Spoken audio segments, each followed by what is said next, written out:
आपने कभी ना कभी ये जरूर सुना होगा कि किसी नए आईपीओ में पैसा लगा दो और बस पैसा ही पैसा होगा। स्टॉक मार्केट में एंट्री करने का ये एक बहुत ही कॉमन तरीका है। तो आज चलिए इसी आईपीओ की पूरी कहानी को एकदम सिंपल भाषा में समझते हैं। हाँ, ये वाली लाइन ये तो हम सबने सुनी ही होगी, है ना? यार दोस्तों से, रिश्तेदारों से। लेकिन इसका असली मतलब क्या है? क्या है ये लिस्टिंग गेन? चलिए यहीं से शुरू करते हैं।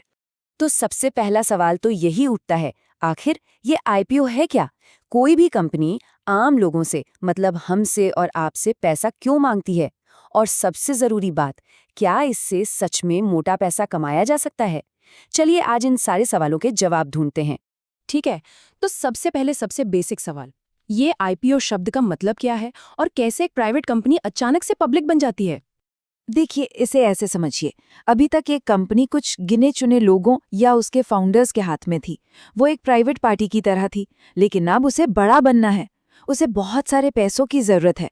तो वो स्टॉक मार्केट में आती है और कहती है, आइए हमारी कंपनी में हिस्सेदार बनिए। बस इसी प्रोसेस को आईपीओ कहते हैं। मतलब ये कंपनी का पहली बार यानी इनिशियल पब्लिक के सामने अपनी हिस्सेदारी खरीदने का एक ऑफर है, इसीलिए इनिशियल पब्लिक ऑफरिंग। अच्छा, अब अगला सवाल ये है कि एक अच्छी भली चलती हुई कंपनी को अचानक से आईपीओ लाने की जरूरत पड़ती ही क्यों है? बात सीधी सी है, ग्रो करने के लिए पैसा चाहिए। हो सकता है कंपनी को एक नई फैक्ट्री लगानी हो, या अपना कोई पुराना कर्जा चुकाना हो, या फिर कोई नया प्रोडक्ट लॉन्च करना हो। अब ये पैसा वो बैंक से लोन लेकर भी ला सकते हैं, पर आईपीओ के जरिए वो जनता को अपनी कंपनी में हिस्सेदार बनाकर पैसा उठाते हैं। चलिए अब सिक्के का दूसरा पहलू देखते हैं। कंपनी का तो फायदा समझ आ गया, लेकिन हमारा क्या? एक आम इन्वेस्टर का इसमें क्या फायदा है? कोई आईपीओ में पैसा लगाता ही क्यों है? ज्यादातर लोग आईपीओ में सिर्फ एक चीज के लिए पैसा लगाते हैं, और वो है लिस्टिंग गेन्स। ये वो पहला पहला प्रॉफिट है जो शेयर के स्टॉक मार्केट में आते ही मिल सकता है। और सच कहूं तो यही वो जादुई शब्द है जो आईपीओ को इतना ज्यादा पॉपुलर बनाता है। अच्छा, ये काम कैसे करता है? मान लीजिए आईपीओ में आपको एक शेयर मिला 100 रुपए का, और जैसे ही वो शेयर स्टॉक मार्केट में लिस्ट हुआ, उसकी कीमत हो गई 150 रुपए। तो आपको बैठे बिठाए हर शेयर पे सीधे सीधे 50 रुपए का फायदा हो गया। बस इसी को कहते हैं लिस्टिंग गेन। हालांकि सबका मकसद सिर्फ लिस्टिंग गेन नहीं होता।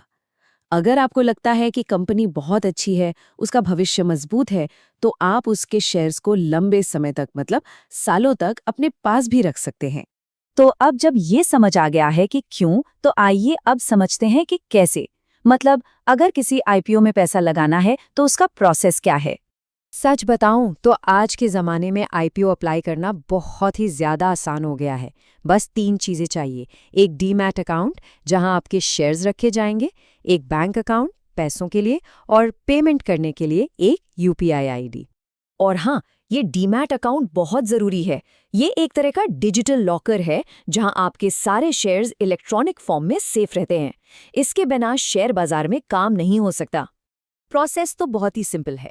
बस अपने ब्रोकर का ऐप खोलिए, वहां आईपीओ सेक्शन में जाइए, जो कंपनी पसंद है उसे चुनिए, बताइए कितने शेयर्स चाहिए, और बस अपने यूपीआई ऐप से पेमेंट को अप्रूव कर दीजिए, हो गया। पर यहाँ एक बहुत जरूरी बात समझनी होगी, और वो है लॉट साइज।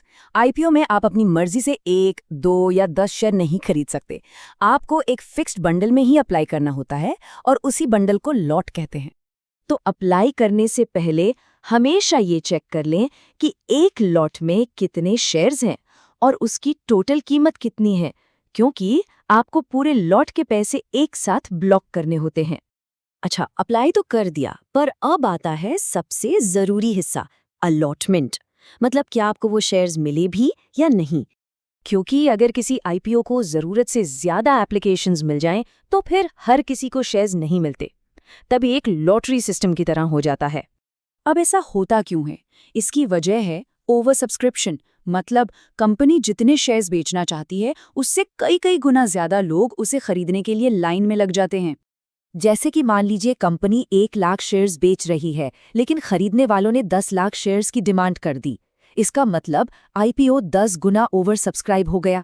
अब ऐसे में अलॉटमेंट मिलना तो किस्मत की ही बात है ना? तो अब जब आपको पूरा प्रोसेस समझ आ गया है, तो एक बहुत ज़रूरी रियलिटी चेक का टाइम है। क्या हर आईपीओ सोना होता है? ये आईपीओस के बारे में सबसे बड़ा मिथक है। बहुत लोगों को लगता है कि आईपीओ मतलब गारंटीड प्रॉफिट, पर सच कहूं तो ऐसा बिल्कुल भी नहीं है। इसलिए किसी के भी कहने पर बिना सोचे समझे किसी भी आईपीओ में पैसा नहीं लगाना चाहिए। तो ज़रूरी बात यह है कि पैसा लगाने से पहले थोड़ी सी रिसर्च ज़रूर करें। खुद से कुछ सवाल पूछें, भाई ये कंपनी करती क्या है? क्या ये कंपनी पैसा कमा भी रही है या घाटे में है? इस पर कर्जा कितना है? सिर्फ ग्रे मार्केट प्रीमियम यानी जीएमपी के पीछे मत भागिए। और सबसे ज़रूरी, क्या कंपनी की कीमत सही लगाई गई है या वो ज़रूरत से ज़्यादा महंगी है? तो आज हमने आईपीओ की दुनिया को समझा कि ये क्या है, क्यों आता है और इसमें कैसे पैसा लगा सकते हैं। याद रखिए, ये एक अच्छा मौका हो सकता है, पर ये मुनाफे की कोई गारंटी नहीं है। अब आप बताइए, आगे क्या सीखना चाहेंगे? डीमैट अकाउंट की गहराइयों में उतरें या फिर कैंडलस्टिक चार्ट्स के राज को समझें? कमेंट्स में ज़रूर बताइएगा।